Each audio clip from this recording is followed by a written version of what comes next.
Okay, hello everybody. Thank you so much for joining our webinar today, all about relocating to Thailand, which is a part of our relocation series where we'll be exploring Thailand, Malaysia, Spain, Portugal, and Italy as locations for you to relocate to. So today I'm just going to give you a little breakdown of what we're going to be going through. So we'll be joined by Stefano Passarello, who is the CVO at Monx, Luca Mencarelli, who is the general manager at USP Bangkok, which is a relocation company, and Hongsiri Insiri, who is the managing director at Remax Island Real Estate in Koh Samui. Finally, with words from Francesco Vitali, who is the tax director at Deloitte in Hong Kong. So I'm going to pass the mic over to our wonderful CVO, Stefano, who is going to blow you all away with some incredible information today. Stefano. Thank you very much for the introduction, Zai.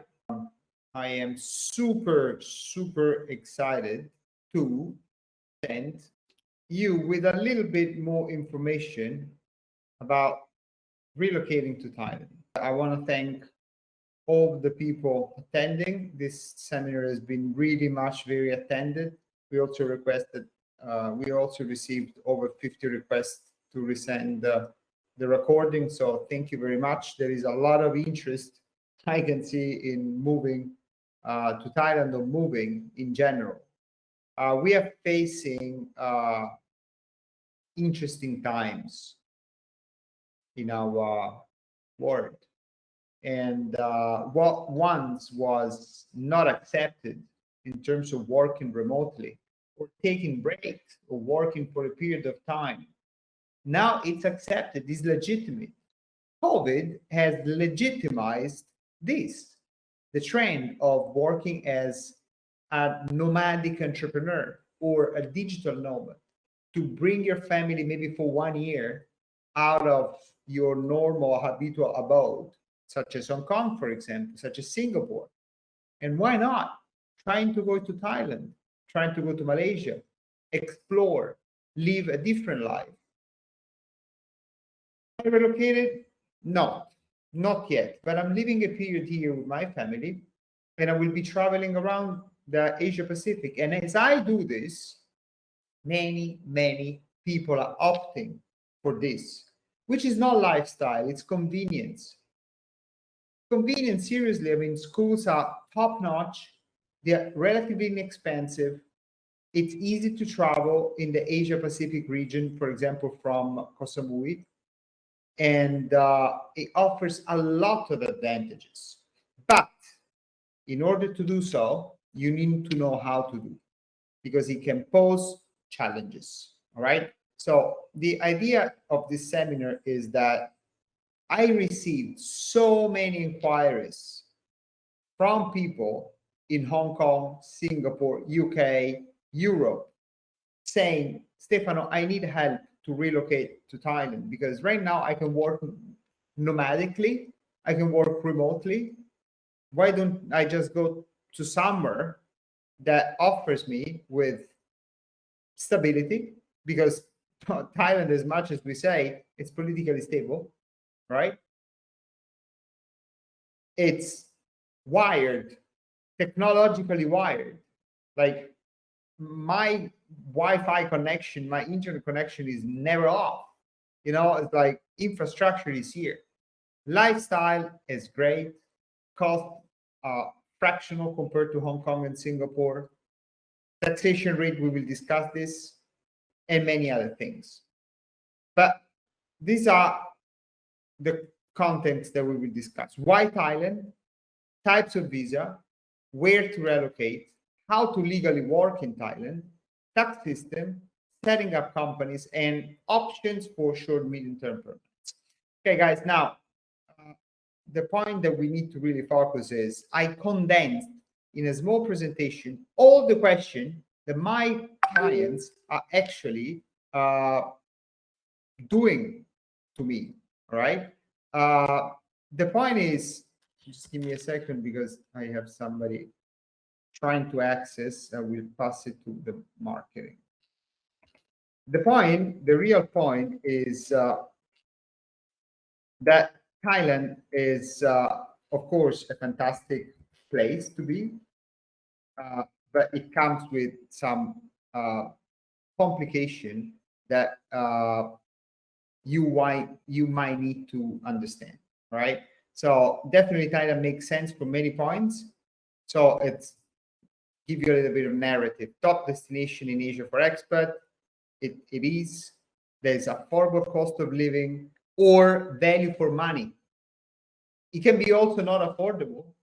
It can be very expensive if you can afford, but value for money is extremely high.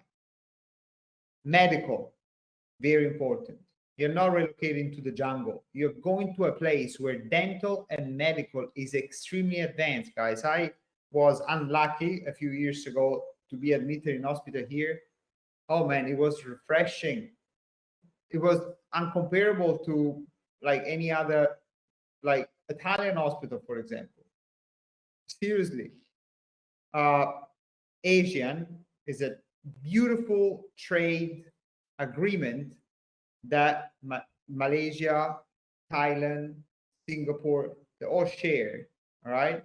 And you have proximity to China and other big region, right? How to land legally in Thailand. Okay, this is the elephant in the room, guys. You know, people go from Hong Kong and they're scared of the visa, okay? And they're scared of the relocation and where they're going to live, okay? So we just get out the elephant in the room and we go to the types of visa. You can enter as a tourist, usually 60 days or 30 days, sorry, or 90 days if you enter as an APAC.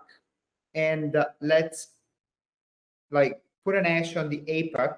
You can ask us later. Is a card that you can do if you're a Hong Kong permanent resident, and you can enter for 90 days legally. Then you have the business visa, which is split in two. One is an employment visa, and the other one is entrepreneur visa.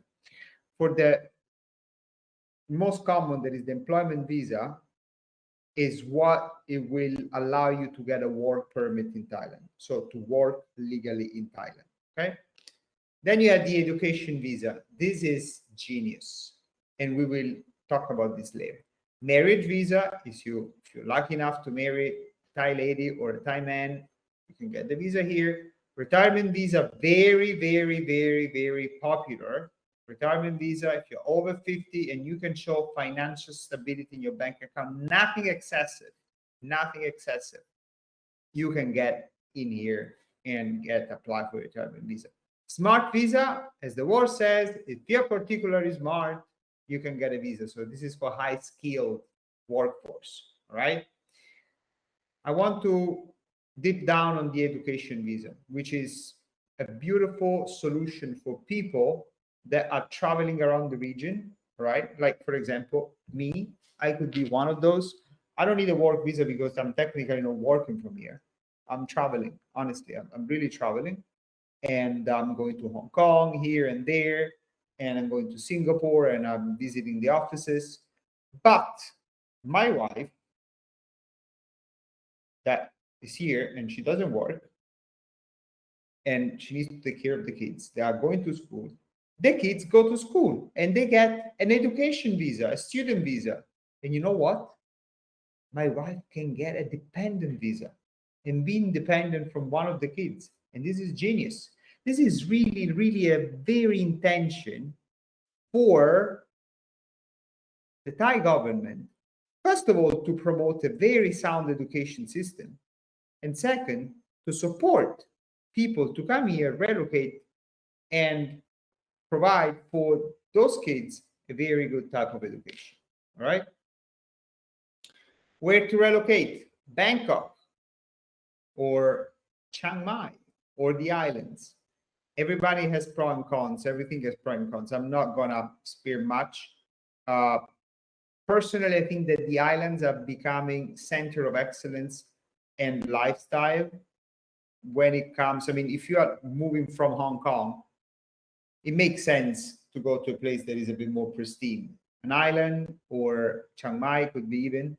Bangkok, of course, makes sense if you need to travel a lot in the area because you're close to the airport. But honestly speaking, sometimes being in Bangkok and getting to the airport, it can take as much time as flying from Koh Samui, for example, to Bangkok and getting a flight from there. Okay. and pollution is not better than Hong Kong. So that's a little remark. Okay, how to legally work in Thailand? I get this many times. They say, yeah, but I have a company here, I can work there. Now, you cannot work in Thailand. You cannot work in Thailand if you don't have a work permit. There are ways around this, but this is something I want to draw your attention to. You need to set things properly, okay? So you need to get a non-immigrant visa and then apply for a work permit. Everything is possible. You can also have your companies, for example, in Hong Kong and Singapore, but it's important that we apply for a work permit, okay? Let's not do things dodgy. We don't want to do things dodgy. We want to do things properly. So applying for a work permit will allow you to be here, to be comfortable, to work from here. Part of your income can be left out. We will see in the taxation, all right? And you will be subject to those taxes that you bring it back. But whatever is sourced in Thailand will be taxable in Thailand, okay? Let's go to this, to the personal tax part that I really very much like. Okay, this is something that I want to remark. It's, where is it? Personal tax, okay. So the very crucial point here is who gets taxed in Thailand. You get taxed in these options. If you are a Thai resident, and Thai resident means that you spend here more than 180 days per year, or if the income is sourced in Thailand, that means if you get a salary in Thailand. But if your money's out, your company's out, you're earning out, you're only getting those money, right? So you make 100 out and you bring back 20, you're only taxable on the 20, okay? But if you are here for more than 180 days, you might be taxed for the whole amount. Very important, because here is the center of the discussion of the OECD, all right? OECD is that supreme entity that tells you where you get taxed based on your residency.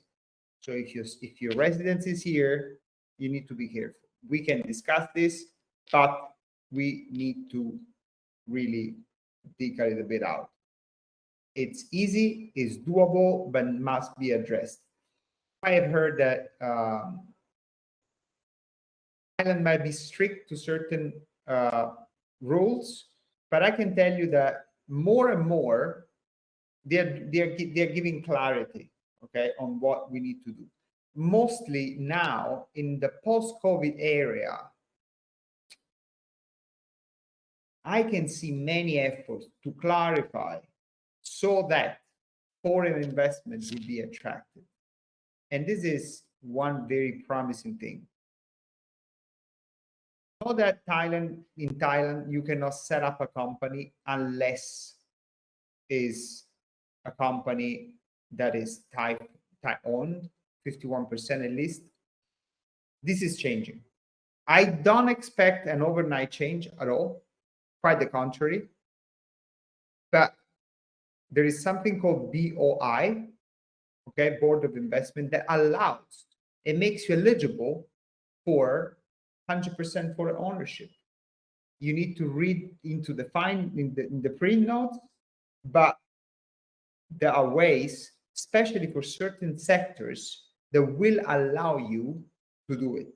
So there are Foreign Act and Board of Investment. They are promoting foreigners to come here and invest directly.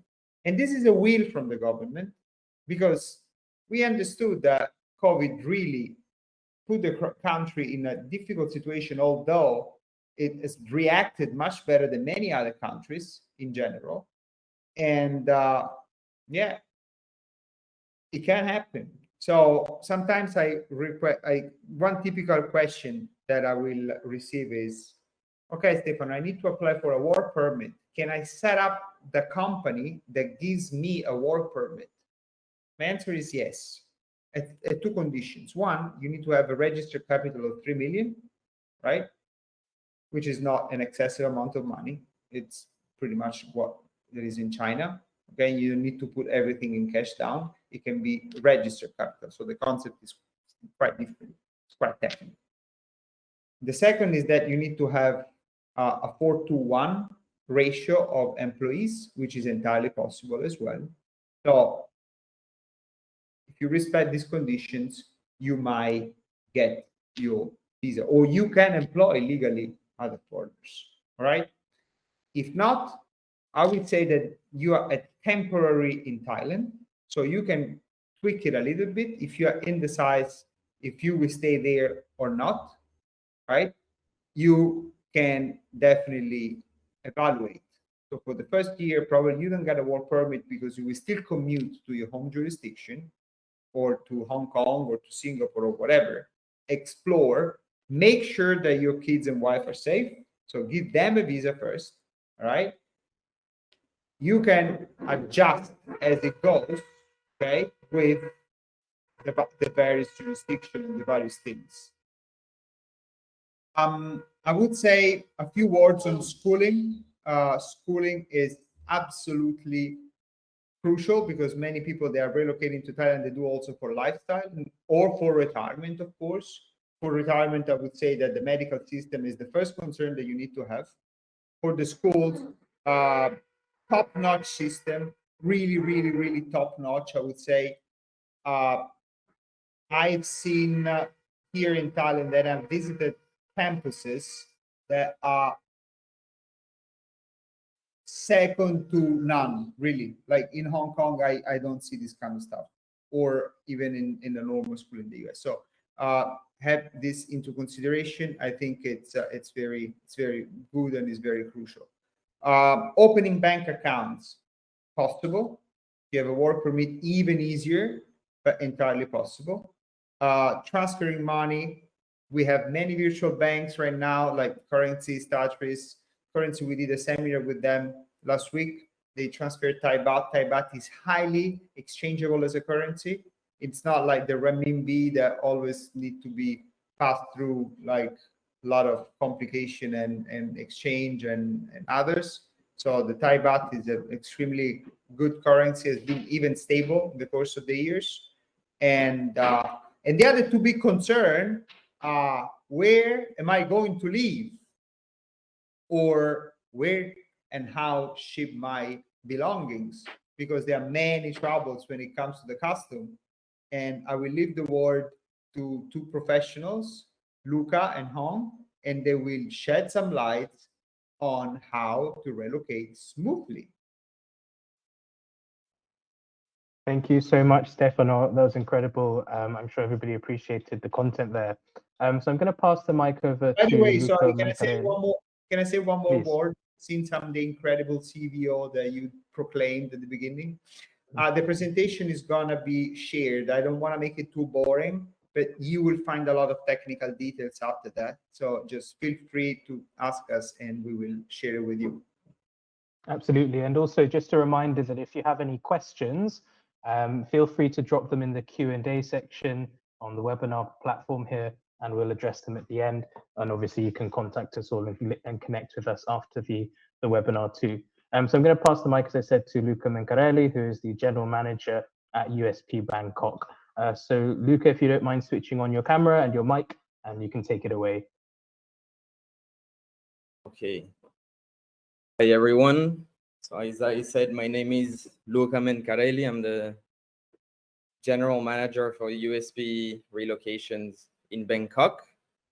And I will try to guide you through the requirements and regulations that you need to go through when you move to Thailand. Okay. I hope you can hear me well because the weather is pretty bad today.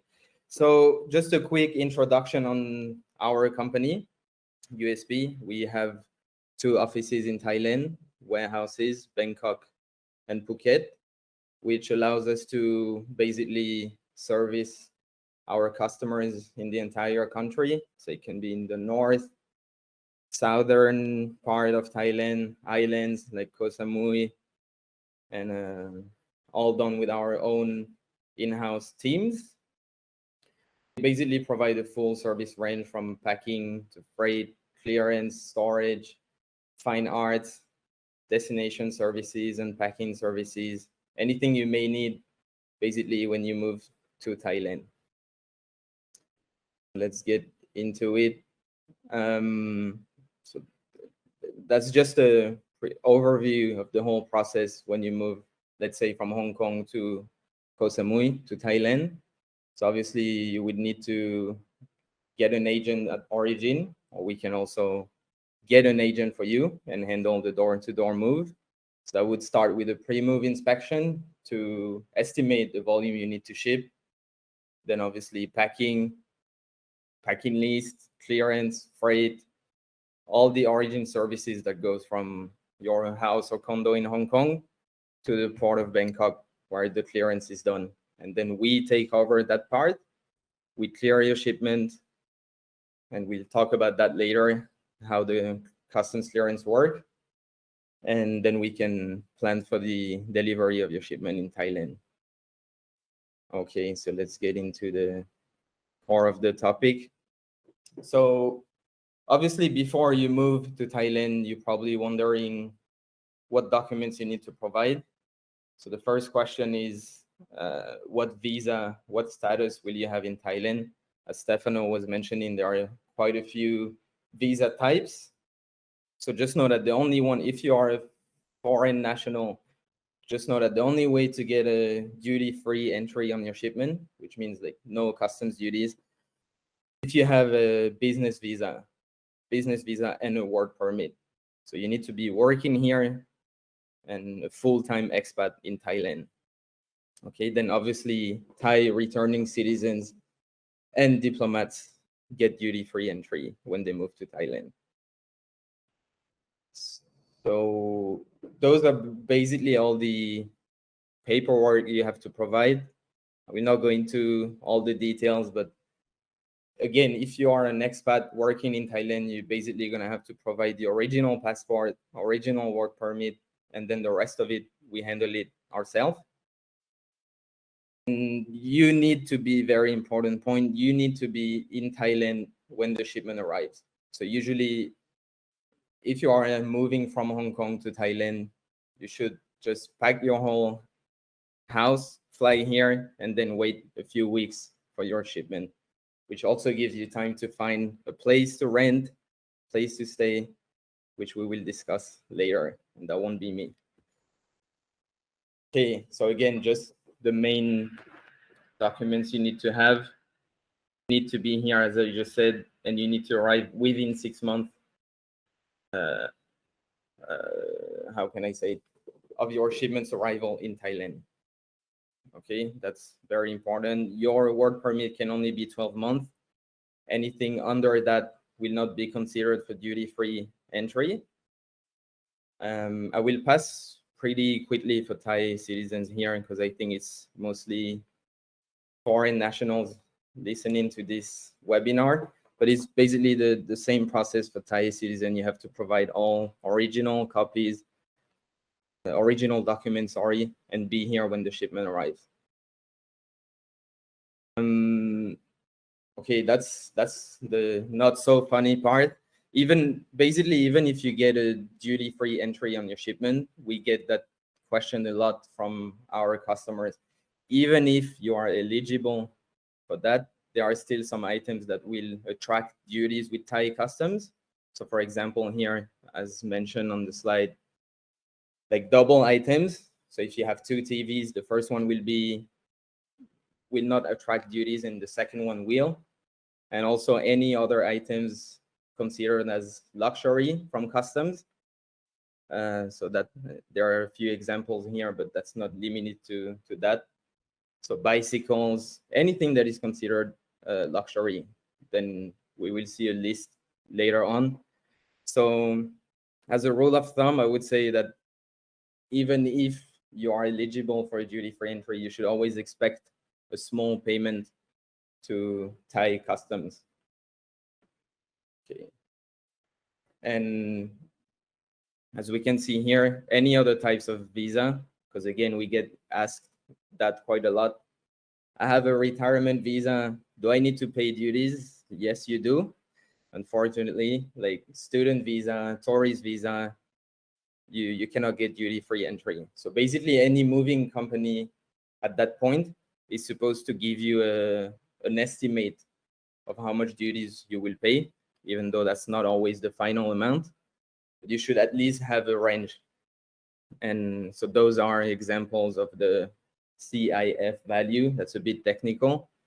But again, any moving companies, that's what we do as well, should give you an estimate so you, in order to avoid bad surprises for you when the shipment gets here, right? And obviously you should avoid anything that attracts very high duties like wine, alcohol, and all this kind of good stuff that is quite a lot. Obviously, there are a lot of items you cannot ship. Most of them make sense, like you cannot ship firearms, ammunitions, and stuff like that. And a lot of customers also ask about Buddhas, because you basically cannot import any Buddhas in Thailand that are not a full body figure of Buddha. So no Buddha heads, no Buddha hands, no feet. It can only be a full body Buddha. That's very important in Thailand. And even for a full body Buddha, you should always check before you ship, because we need an import license for that. Okay, so that's just the general information you need to keep in mind. But just know that before you move, whether it's from Hong Kong or anywhere else, before you send a shipment to Thailand, you should always check that you fit all the regulations before you even consider shipping it. And any moving company should always wait for the green light. It should give you a green light before we ship it. Because again, we probably all heard about horror stories in Thailand, or the shipment is stuck. So you want to avoid that at all costs. And you can simply avoid that by having all documents ready, know what to expect.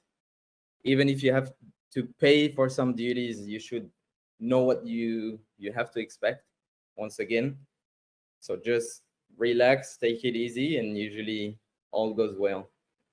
When the shipment is cleared, it's a pretty standard process. So we would just basically bring the container or the pallet to our warehouse and transship it into our own trucks, ready to deliver. Once again, we can deliver in Koh Samui, Phangan, like islands, mainland, any cities, and that's just depends on where you want to live.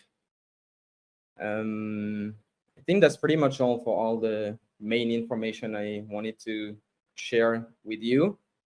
And as I said, there will be a Q&A session anyway. So if you want to get into more technical details, I'm available for you guys. Thank you. Amazing. Thank you, Luca. That was really informative. And I think lots of people have questions, and I'm sure they can connect with you on LinkedIn. We'll obviously share your email address, and they can contact you after the webinar, or if they rewatch the webinar.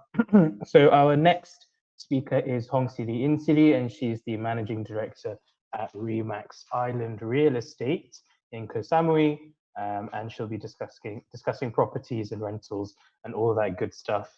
I think Hong is just connecting now. If you don't mind switching on your camera and mic, and I'll leave it to you.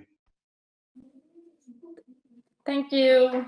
Hello, everyone. My name is Hongsiri Insiri, and I'm a Managing Director at Remax Island Real Estate in Koh Samui. Remax, we have 40 offices in Thailand, and we have over 100 countries around the world. And for me, I set up in Koh Samui about 7 years ago. So I've been helping clients come here, buy and sell property and rental for the last 7 years. And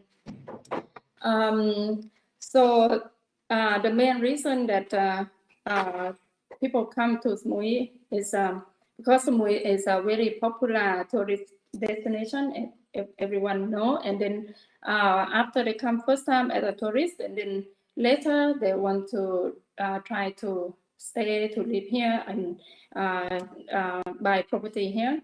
So the reason that I choose to Samui because the lifestyle, we have many hotel, restaurant, and we have shopping mall, and also we don't have traffic jam, we don't have pollution in Koh Samui. Like you can ride around the island only 1 hour, and very if you want to fly anywhere, you can get the flight to Singapore, Hong Kong, Bangkok, Chiang Mai, Phuket. So you can get to anywhere in the world very quickly from Koh Samui, and you can just fly in and you can be in your home in 15 minutes, like that. So, and then also many people buy property for investment, buy for long-term rental, and sometimes they do holiday rental also. For some people to do both. So sometimes they rent out the property when they're not here, and they might come here during the winter time. 3 months they live in the property, and the rest of the time they rent out property. Can I have the next slide, please? So, yeah, next one. Next, please. Yes. So if you choose to do long-term rental on your property, in my company we do long-term rental minimum one month stay, and you can get high yield is about 6 to 9% for the long-term rental, and for holiday rental you can get up to 15% plus for the holiday rental, but you have more work on holiday rental and for long-term rental, which is very simple. And your property can more you don't have to maintain your property that much, and less busy. So many people choose to do long-term rental instead, even if it get less profit, and also second capital gain because Koh Samui is an island, and we have government, we have the rule that you cannot build anything higher than 12 meters high. So we don't have many high building. We don't have many condominium project here. The whole island we have about 5 condominium projects, and the rest is private pool villa, luxury villa, and so, and also if the land is 50% steep, you cannot build in Koh Samui. So and many limited for the land and what you can build here. And then next slide, please.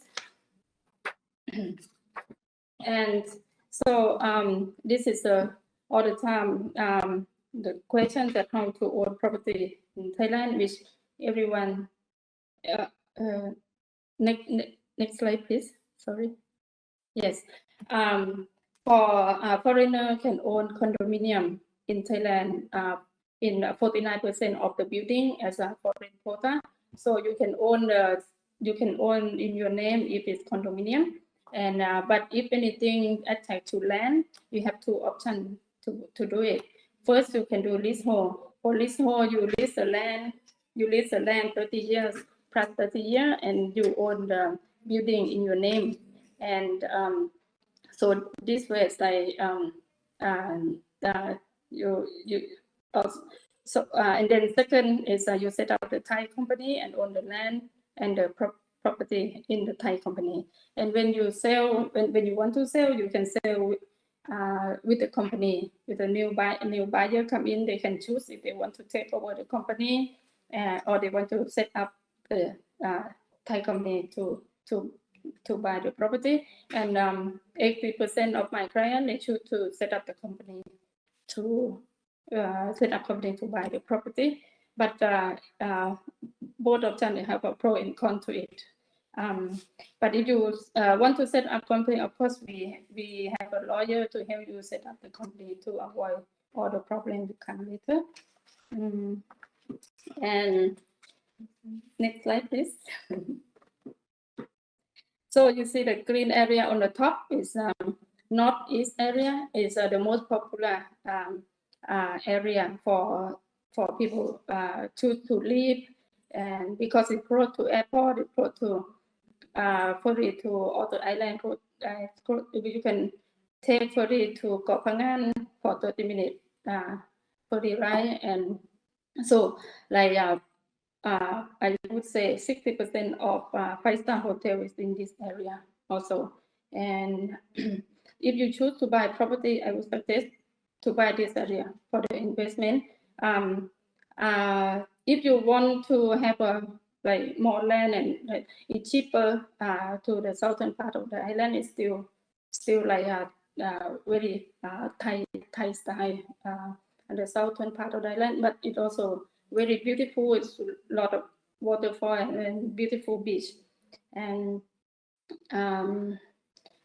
also in Samui you can for the school. Most of the school also, all school and hospital also in this area. So we are selling most of the property in this area. Yeah, next slide, please. So this is a sample of the property.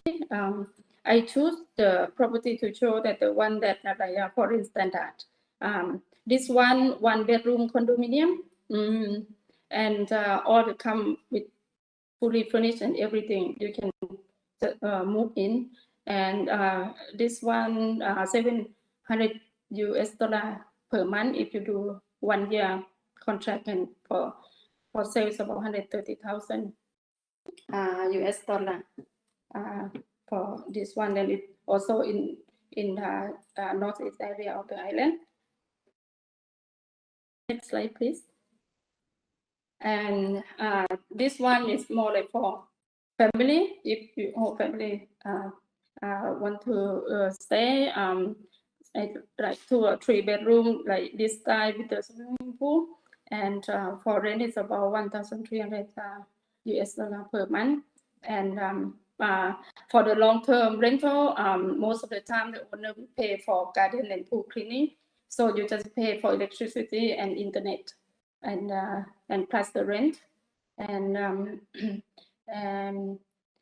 some property they have a common fee that security gate, but some property also stand alone. Yes, and this one for sale is about $393,000. Next slide, please. This one is more luxury. Is this one in Bangkok area, and this one from a Chinese developer. It's not far from the beach. You can jogging to the beach like 10 minutes to the Bangkok beach, and it's a new development and 4 bedroom, and this one would be very, very good for holiday rental, because for the big family come in, they can stay very convenient and can not far from the beach. If you choose to do holiday rental investment, I suggest to buy property that not far from the beach and sea view, so you can get more booking, more return that way.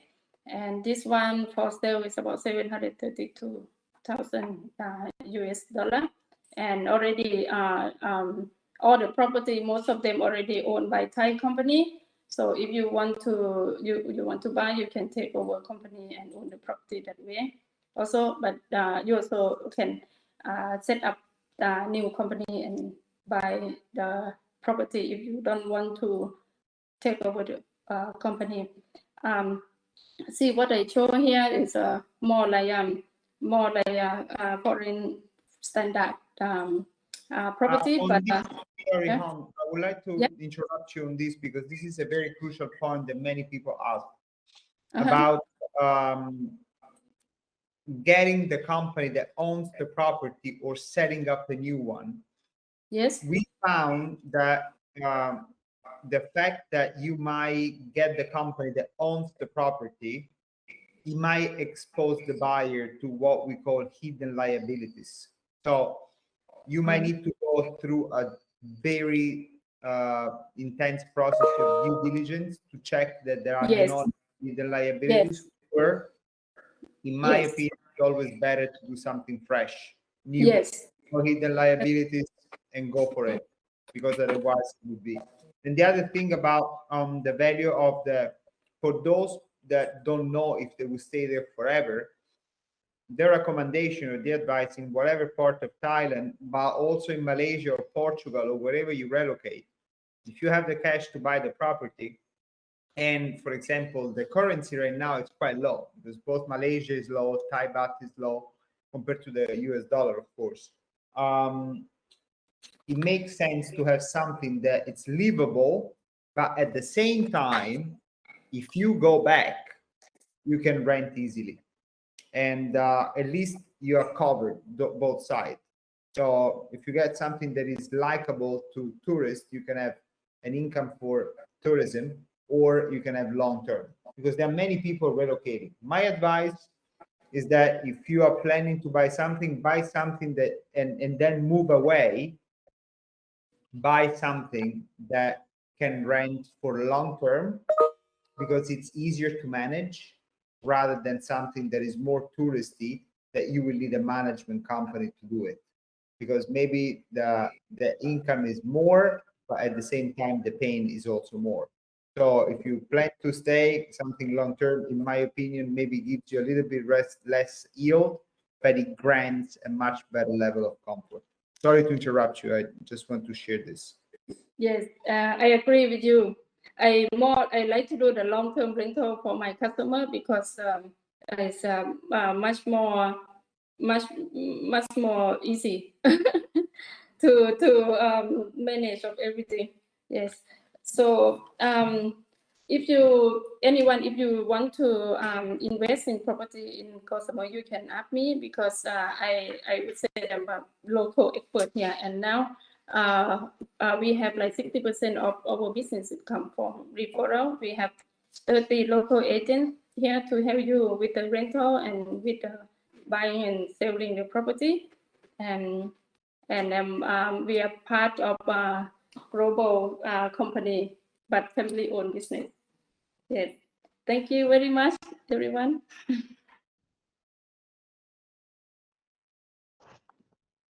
Thank you so much, Hong. That was incredible.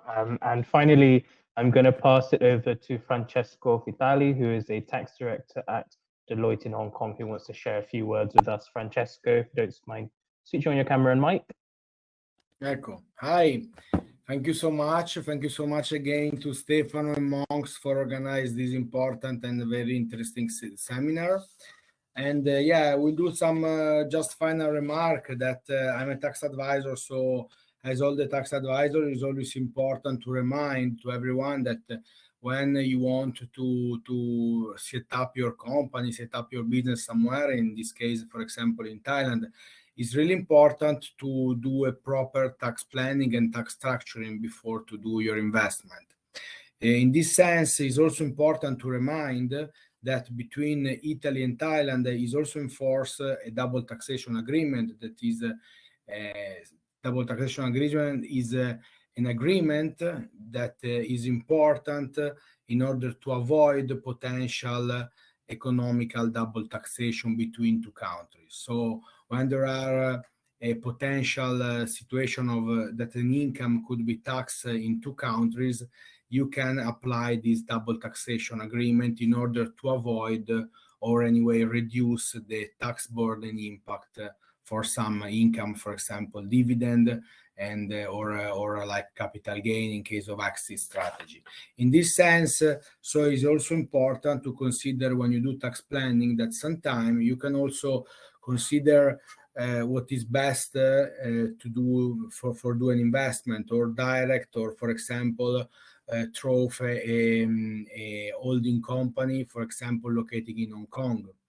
In this sense, just for give you an idea, you can sometimes you can think to choose if it's more if it's better to invest, for example, directly from Italy to Thailand, or maybe, as I say, maybe you can set up an intermediate holding company in Hong Kong and then invest through this company in Thailand. So in this sense, you can benefit also of the double tax treaty between Hong Kong and Thailand. So you have a structure in which you have Italy, Hong Kong, and and Thailand. And in this case, the Hong Kong double tax treaty in force with Thailand is more favorable than the one with Italy. But of course, this is not enough, because if you don't have enough economic substance in Hong Kong, you cannot benefit of this double tax agreement.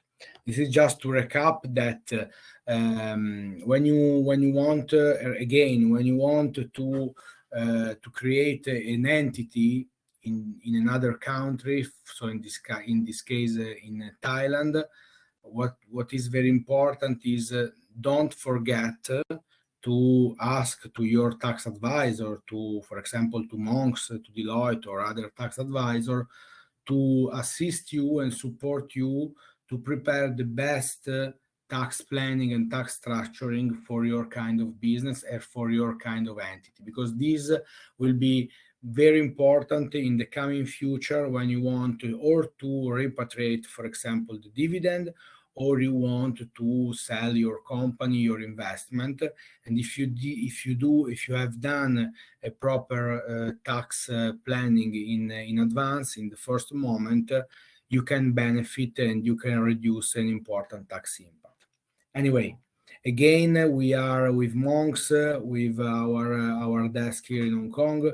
We are more than happy to and available to support you in this kind of analysis, or in order to give some suggestion in case you already have done your structure in Asia. So thanks so much again to Monx and the other speakers and everyone to organize this seminar. Thanks again to Stefano that invited me to participate as speaker, and see you to the next seminar that I'm sure we will organize soon. Thank you so much, Francesco. I don't know if Stefano has a few words to share before we end the webinar, but just a reminder, please feel free to get in touch with any of the speakers. We'll be sending out the recording of the webinar tomorrow, as well as a presentation, so you can have a rewatch whenever you want, and you can look through those presentations and feel free to get in touch. I think Stefano is just trying to join here, so I'll let him more philosophical than technical. Really, the world has re-established various equilibriums. And I can see that what it was impossible many years ago, it made it possible. And no one probably ever thought that the destructive effects of a pandemic would have reshaped so much. But now let's see that of the full glass, of the full side of the glass, how to say. You can now travel and work. For most of the service industry, it's possible. You can explore. And you will be surprised how, for your brain sanity, after so much reclusion that we had, after so much suffering and lack of being stimulated by exploring, we are now finally almost free to do so. So these are interesting times. These are times of change.